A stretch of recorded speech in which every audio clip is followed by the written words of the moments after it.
So as you guys see, Talking Nachos is a fun, fast show to give you more context and clarity about the decisions that you should be making to build your dental core, your clinical skills, your mind skills, your verbal skills, and your heart skills. I'm ready for my next guest, and my team is ready to have them. Awesome. So I have the awesome Jamie DiBease of Day One, a sponsor, supporter, friend, and someone who works with our dental practices. And I was going to ask him about working with Paul and Jeff Goodman, but I have a better question to ask. The real compliment is when you can get one of your best friends to use something you've recommended. And Dr. Todd Fleischman is one of the best dentists on planet Earth. He's going to love me saying that. Please tag him. He loves these accolades. And finally, through, I think, more of the power of Jeff Goodman, Jamie, than Paul Goodman, because Todd may trust him more. You're working with a dentist 20 years into his career who has an amazing practice. And you kind of mentioned hadn't put a lot of effort, not in a negative way, into this online presence. I was interested in asking you, what does that mean? If someone's out there being, I've been a dentist for 20 years, I've taken Kois, I've taken Spear, you know what, I haven't thought about X, Y, and Z too much with marketing. They turn to someone like you, Jamie. What are you doing for him? I think you're muted still, Jamie. Sorry. Thanks. Oh, sure. Great question.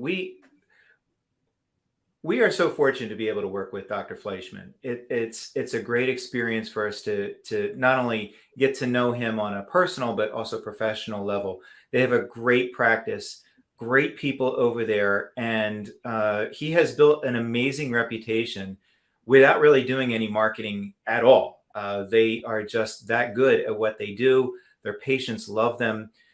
However, he's looking at his next stage of practice evolution, and that's trying to increase the amount of work his associates have so that it can decrease the amount of time he has with I'll just say more the bread and butter dentistry, but to focus more on the types of patients he's more interested in working with. Some of them are more complex, but some of them are just more professionally rewarding. And so he really, based upon Jeff's recommendation, gave me the opportunity to talk with him. And what I showed him was that while you are an amazing doctor, while your patients absolutely love you, if people are trying to find you online, they can find your practice. But if people don't have any idea who you are, and they're just looking for a dentist, and he's located in Philadelphia, if you're looking for a dentist in Philadelphia, he doesn't exist. And so for us, building his online digital presence has become the most important part of our marketing program for him at this stage. We've got to get him to the place where people can actually find his Google listing. People can find his website when they're doing search results for the terms that matter for him. In addition to that, we're going to be doing some consultation on his website to try and bring that, although it's not back from when the internet was created, it does have some areas that can be improved upon and which we're excited to be able to work with.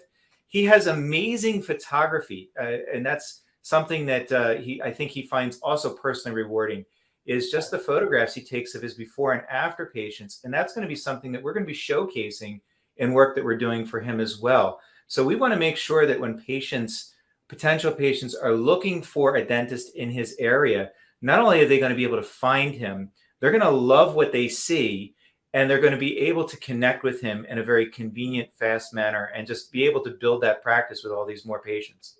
And it all comes, I love that, Jamie, it comes full circle. It's building more of, the last minute was, why would you want a dental associate? What do you want more of? Do you want more sanity? Do you want more time with your family? Do you want more production? And that's what marketing does. Do you want more of these specific patients? But one of the things I'd like to bring to life is you're such a great resource. People can talk to me about adding an associate for free, Jamie, and I'm going to give them insight, right? I'm going to spend 20 minutes saying, do you have 2,000 active patients? Are you okay making a little less money? Is your team ready? And even if they don't sign up with my service, they leave with a tremendous amount of value. People, what's a reason to schedule a consult with Day One? You've helped Dr. Maggie Augustin from our Boost Camp. You're helping Dr. Todd. I know the goal would be for them to move forward with a program for both people so they can help you and their patients. But even if we just get people off of analysis paralysis to talking with you, what will they learn at a consult with you?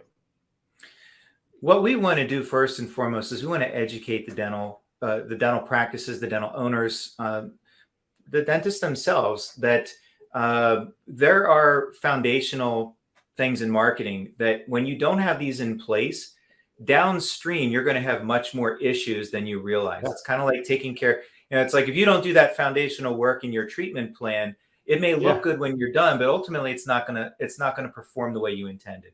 And so we spend a lot of time on those foundational issues. So when someone contacts us for an initial consultation, we have done some preliminary work to show them what their foundation looks like, information that's readily available. Most practices don't realize what their digital footprint looks like, what their online presence is, how they're showing up in search results. Those are things that we show people right away, just to give them an idea of, sort of that. It's sort of like that X-ray, or maybe that scan. I like that. I mean, okay, you're making them aware. What we're showing you. You're making them aware of potential problems. And one of the things I was just thinking as you were talking, the most important case you're ever going to need to get accepted is when you get someone to buy your practice. So there are zero dentists, maybe there's a few that want a dentist till their last day on earth, but most dentists want to leave dentistry on their own terms. And to do that, just like our amazing friend, Dr. Matt Bickle, at some point, someone's going to need to buy your practice. A year from now, 2 years from now, 15 years from now. And actually, Jamie, as someone who does this, sometimes it's not on your own terms. Sometimes it's from injury. Sometimes it's from worse than that. So for a second, why is it important to have this stuff put together? Because I know you've worked with dentists in the community on this that are investing in marketing to make their practice more sellable. What does that look like? Well, a lot of the practices that we have been working with, when they're kind of nearing that stage of transition, maybe it's either an exit strategy or some sort of process where they're looking at this saying, we want to be different over the next several years, however that difference is going to look. What's important is they recognize that the value of their practice when they're selling it, if you're selling a practice that doesn't have systems in place, the value for it is going to be lower. Having no marketing system in place. I mean, we another one of the dentists that we began working with as a result of last year's Boost Camp, he purchased a practice. He's been there a little over a year right now. He bought the practice from the previous dentist who had no marketing. And yet we've been working with him, and in a matter of a year, we've gotten to the point where he's averaging like 25, 30 new patients per month. But we had to fix that foundation.